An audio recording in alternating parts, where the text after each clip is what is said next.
पांचाल राज्य की राजकुमारी द्रौपदी का स्वयंवर अर्जुन ने जीता था, लेकिन माता कुंती की आज्ञा के कारण द्रौपदी को 5 पांडवों से विवाह करना पड़ा। एक नियम के अनुसार द्रौपदी हर भाई के साथ कुछ समय तक रहती थी। जब एक भाई द्रौपदी के कक्ष में होता था तो अपने जूते को कक्ष के बाहर छोड़ देता था ताकि अन्य भाई द्रौपदी के कक्ष में प्रवेश नहीं करें। एक बार जब युधिष्ठिर द्रौपदी के कक्ष में थे तब गलती से अर्जुन कक्ष में पहुंच गए। क्योंकि बाहर रखा जूता कुत्ता लेकर चला गया था, अर्जुन को इसका दंड मिला और उसे वन जाना पड़ा। अर्जुन को वन जाने से द्रौपदी को बहुत कष्ट हुआ था, लेकिन द्रौपदी के सबसे बड़े प्रेमी अर्जुन नहीं थे।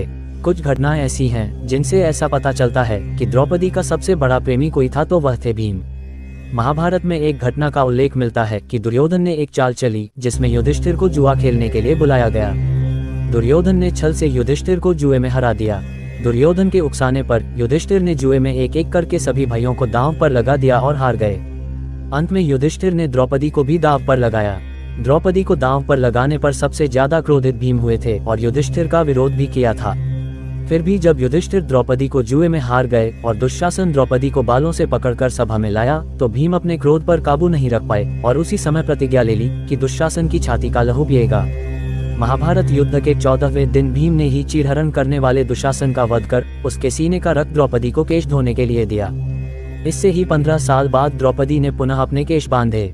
महाभारत के युद्ध में भीम ने अपनी इस प्रतिज्ञा को पूरा किया। जुए में हार जाने के बाद पांडवों को 12 साल का वनवास और 1 साल का अज्ञातवास मिला। अज्ञातवास के समय पांडव राजा विराट के यहाँ भेष बदल कर रहे। अज्ञातवास के दौरान जब द्रौपदी को रानी सुदेशना की दासी बनना पड़ा तो भीम को अपार कष्ट हुआ और वे हर क्षण द्रौपदी का ध्यान रखते थे। राजा विराट का साला कीचक द्रौपदी को देखकर कामाशक्त हो गया। कीचक ने द्रौपदी को रात के समय अपने कक्ष में बुलाया। ये बात जब द्रौपदी ने भीम को बताई तो भीम ने कीचक को मृत्युदंड देने का प्रण किया और रात के समय द्रौपदी की जगह खुद भीम कीचक के कमरे में पहुंच गए। द्रौपदी समझकर जैसे ही कीचक ने भीम को हाथ लगाया, भीम ने कीचक को उठाकर पटक दिया। इसके बाद दोनों के बीच युद्ध होने लगा और भीम ने कीचक का वध कर दिया। भीम द्रौपदी से इतना प्रेम करते थे कि उन्हें द्रौपदी का जरा भी अपमान पसंद नहीं था। द्यूत क्रीड़ा के समय जब जुए में युधिष्ठिर अपना सब कुछ हार चुके थे और द्रौपदी को दुशासन ने भरी सभा में खींचकर लाने की हिम्मत की थी, उस समय भीम क्रोध से आग बबूला हो रहे थे। ऐसे समय में दुर्योधन ने अपनी जंघा पीटकर द्रौपदी को अपनी जंघा पर बैठने के लिए कहा था। भीम से द्रौपदी का यह अपमान सहन नहीं हुआ और इन्होंने दुर्योधन को ललकारते हुए कहा कि युद्ध में मैं तुम्हारी जंघा तोड़कर द्रौपदी के अपमान का बदला लूंगा। महाभारत युद्ध के अंतिम चरण में जब भीम और दुर्योधन का युद्ध हुआ तब भीम ने द्रौपदी के अपमान का बदला ले लिया।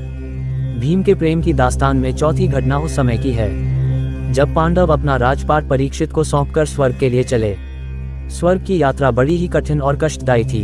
इस यात्रा में भीम ने द्रौपदी का पूरा ध्यान रखा। यात्रा के दौरान जब पांडव बद्रीनाथ पहुंचे और वहां से आगे बढ़े तो सरस्वती नदी के उद्गम स्थल पर नदी को पार करना द्रौपदी के लिए कठिन हो गया। ऐसे समय में भीम ने एक बड़ा सा चट्टान उठाकर नदी के बीच में डाल दिया। द्रौपदी इस चट्टान पर चढ़कर सरस्वती नदी पार कर गई। ये चट्टान आज भी उत्तराखंड के माना गांव में सरस्वती नदी के उद्गम पर दिखता है। इसे भीम पुल कहा जाता है। तब द्रौपदी ने कहा, अगले जन्म में फिर भीम की पत्नी बनना चाहूंगी। स्वर्ग यात्रा के लिए जब पांडव बद्रीनाथ से आगे बढ़े तो हिमालय के बर्फीले क्षेत्र में एक एक कदम आगे बढ़ाना कठिन हो गया। 5 पांडव जैसे तैसे बढ़ रहे थे और अचानक नकुल सहदेव फिसलकर खाई में गिर गए और सशरीर स्वर्ग नहीं जा सके। जब भीम, अर्जुन, युधिष्ठिर और द्रौपदी बच गई तब द्रौपदी भीम का सहारा लेकर चलने लगी, लेकिन द्रौपदी भी ज्यादा दूर नहीं चल पाए और वह भी गिरने लगी। ऐसे समय भीम ने द्रौपदी को संभाला।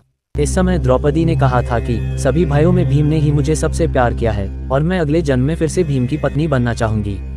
इसके बाद द्रौपदी ने भी सभी का साथ छोड़ दिया। आज की वीडियो में इतना ही। वीडियो अच्छी लगी तो लाइक, कमेंट और शेयर जरूर करें। अगर आप हमारे चैनल पर पहली बार आए हैं तो चैनल को सब्सक्राइब करें और बेल आइकॉन को ऑल पर सेट करें ताकि आगे आने वाली वीडियो का नोटिफिकेशन आपको मिलता रहे। धन्यवाद।